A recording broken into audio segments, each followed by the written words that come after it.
Hello and welcome back to Altcoin Buzz. It's me, Jimbo, back for another market update. In today's video, we'll be rounding up our Bitcoin technical analysis with the Bitcoin weekly candle finally testing that all-important purple resistance line. We will be taking two different perspective views at the potential falling wedge developing on the daily chart, seeing if we can work out which way it's going to break. CryptoCom to offer Ethereum at 25% discount on April the 14th. Stick around to hear more details about that. And also we're going to be reviewing the CRO chart, see if we can learn some more about the fundamentals of horizontal support and resistance areas.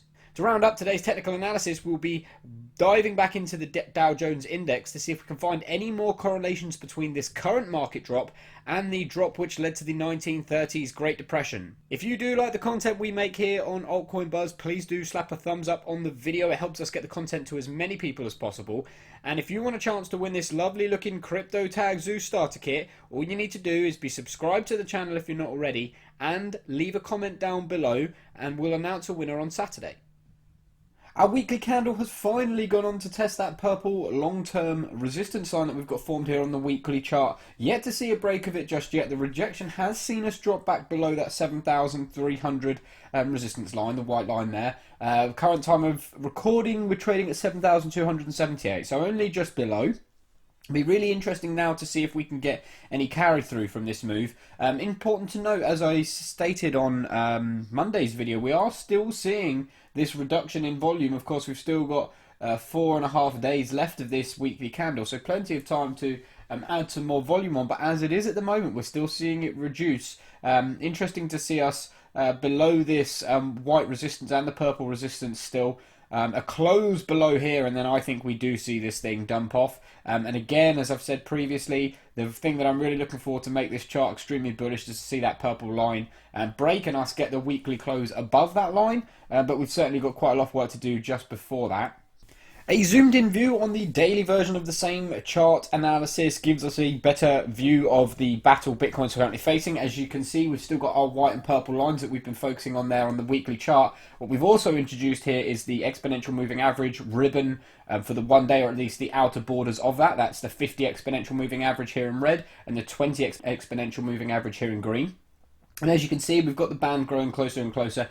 Price is currently battling this 50 exponential moving average. It'd be really interesting to see if on the close of play today we can get a clear close above this 50, especially with just how close it is to this all-important 7,300 resistance.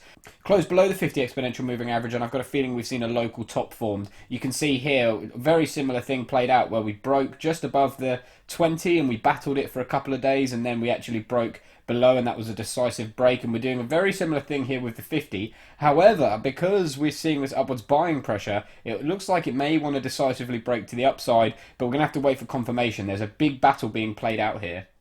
So I've brought us over to the Bitfinex 4-hour chart where I've got our lines drawn out for the potential falling wedge and rising wedge pattern we could be in. And I just wanted to bring our focus down to this area of the 4-hour chart. And what we've seen is we've seen this come up once again, test exactly on our resistance line that we had drawn in, and we've been rejected away from that. Now, it looks at the moment like we are going to back down to test the support, but I want to give you two different scenarios for how this could play out. I'm going to give you a bullish case, and I'm going to give you a bearish case. So first the bullish case, and now the reason I've started with presenting the bullish case is because we are currently outside of this long-term resistance line. At the moment it's holding this support, so we'll keep an eye on that. So that play out first. How I would anticipate any bullish case scenario playing out here is another bounce down and test of this previous resistance, potentially now turn support, a touch there, which then takes us back up to a breakout of this wedge pattern. And if that was to happen, it would pretty much do something like this, in my opinion. We'd break up and break out, come somewhere to along the previous support set, resistance set here, so you can see it's about 7,700. Take a peek there before bouncing back down, hitting the outside of our wedge, previous resistance turn support, and then breaking up from there. That would be my idea of a bullish case play out and bullish break of this particular pattern. And that's going to be really, really bullish across all time frames, because you're going to start seeing all the time frames start looking a lot more bullish once we break these areas, because we're going to break that key purple line on the weekly. We're going to be out of this potential falling wedge formation, which is, we're going to then take our targets down from the low 3Ks, and we can pretty much get rid of those if we see this bull pattern play out. And of course, there's the inverse to that, and we should always make sure that we're looking at both potential playouts. And these aren't the only potential playouts, these are just two that I think are quite likely. And the second one goes something like this. So first thing that happens is we break this, what's turned into currently as support, we break it pretty instantly, and we go on to take a bounce off this bottom rising wedge support once more, at which point we see it bounce, get rejected from this resistance, and then break down, possibly to somewhere around the 6,600 level where we have an area of support, before seeing a slight bounce and then ultimate rejection back down further. So they're the two playouts that I see for this wedge. Of course, if we were to do this one, this more bearish case, then if that does happen, we'll start analysing this potential long-term falling wedge with a little bit more detail. But at the moment, we'll just have to wait and see, because we haven't broken out of this raising wedge yet. So let's keep an eye on it. Let's see which way it breaks. Roughly, percentage-wise, it's 60%. 60% to the downside and 40% to the upside. So this is the more likely of the two scenarios as it stands. Let's keep our eye on Bitcoin and see if this plays out. Next up, CRO Bitcoin 4-hour chart, and I've wound the clocks back a little bit on this chart and taken us back to an area around the 16th of March. And the reason I've done that is I want to use this chart as a quick demonstration exercise to the strength of horizontal support and resistances when trading a chart. So we'll start here as if we were trading from the 16th of March. And what we've seen is we've seen a nice big pump, and we've come back down, and we've seen a local top form. What we can do here, once we've dropped back down, is you can see the lowest point we got to is very, very close to the lowest point we saw on the 16th of March. So once we've seen those two bottoms, we can put this support line in place. We put this line in because we can use this as a likely area of support in the future. So we know that if the price is to drop back down, this line is going to be an area of focus. Subsequently, we pump back up. You can see that we've set a very similar high, and once again we end up with many touches along this support line in a short period of time. So we've now got an active resistance there, horizontal resistance. So we've developed ourselves a trading range here. So let's see how time played out as we scroll across. You can see we kind of traded sideways for a few candles within the range, and then we started to pick up a little bit of green before eventually going on and testing and breaking the resistance line. Okay, so that's good to see. So now we're starting to think we might be entering a new trading range, and you can see we popped back up, and we did see a little bit of resistance, but this line acted as brilliant support for us before eventually springing up. Now at this point, what might be useful for you to do is to remove this support, because we're now in a new trading range, and what that means is we're now looking for this white line, which was the previous resistance, to act as support if we pull back down. Price moves, comes back up, comes back down, and now here again what we've done is we've set a new local peak inside this new trading range. So what we can do is put another horizontal line in place here. We've seen 3 touches in it in this top. Perhaps it will be useful again in the future.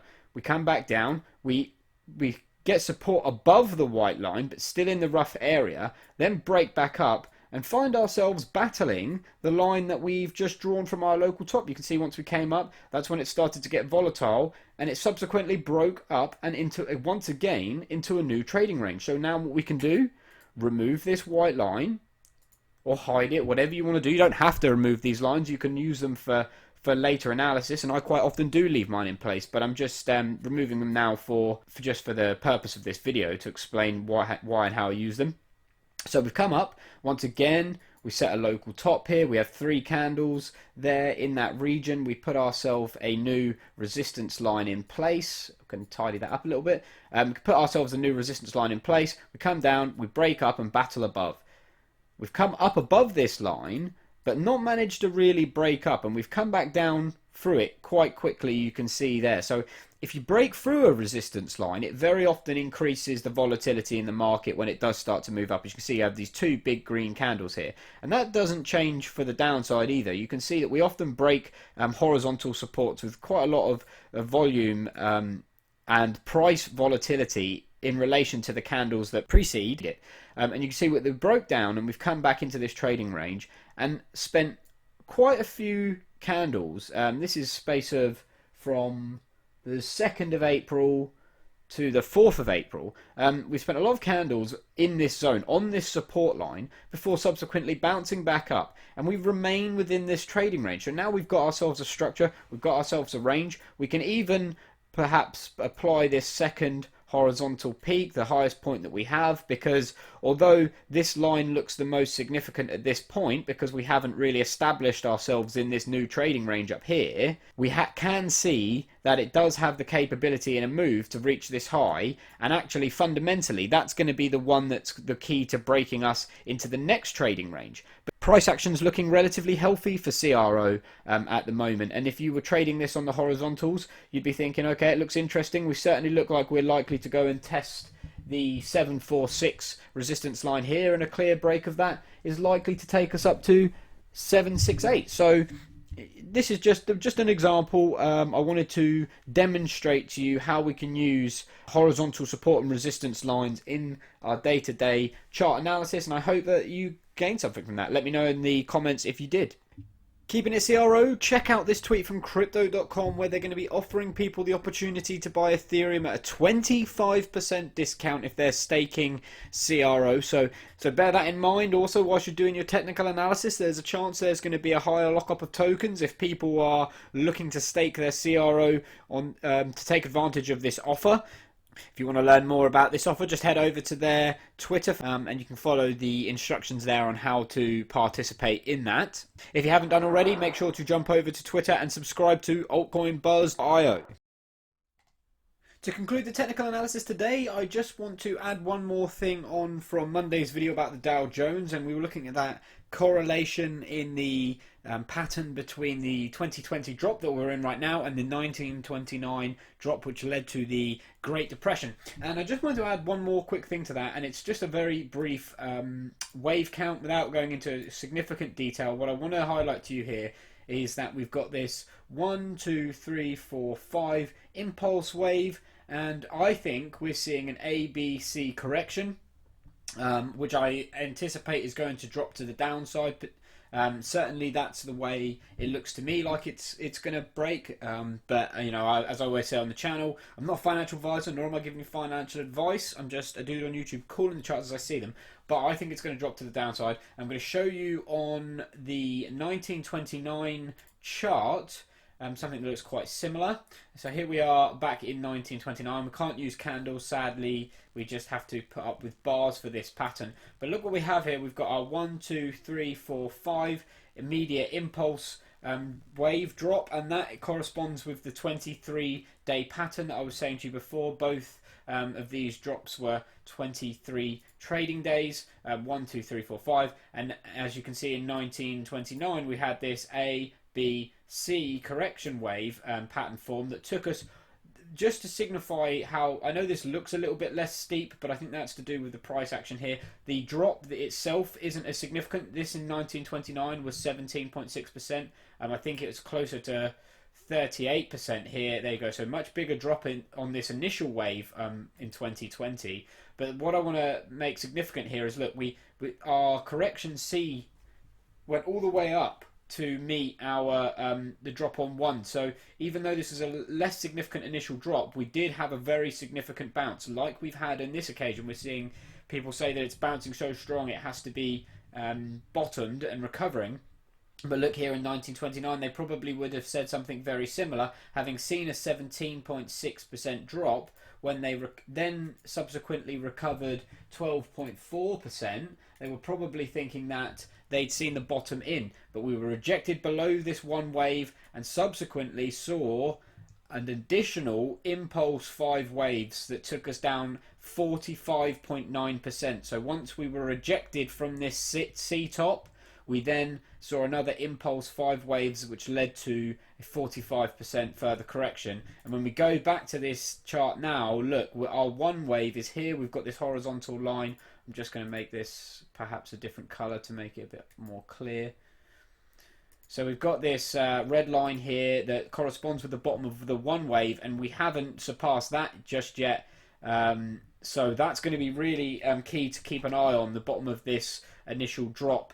If we can get back above that, then things certainly are looking quite likely that we've seen a bottom form if we can get a daily close above that, but we're not there yet. And if we do see this rejection, we've still got enough time to see this potentially drop back down. I'm not convinced we'd see a 45% additional drop like we did in 1929, but then the conditions are slightly different, and we have already seen a larger move in the first drop than we did in 1929, so maybe that'll take some of the steam out of the potential second drop. But certainly want to bring that to your attention. There are some similarities here that we should definitely keep an eye on. Technical analysis is essentially using history to try and predict the future. So although we can't say that this is certainly going to happen, we've seen a pattern that played out very similarly in history, and it's worth taking note of that and paying attention to it to see if it might happen once again. That's going to conclude today's video. I hope you've really enjoyed the content. Please slap a like on the video if you have done. If you want a chance to win that CryptoTag Zeus starter kit that we give away weekly, be subscribed to the channel and leave a comment down below. That's all you've got to do. Make sure to check us out on the website and on Twitter and all the other socials if you haven't already. That's going to do it for today. Bye, guys.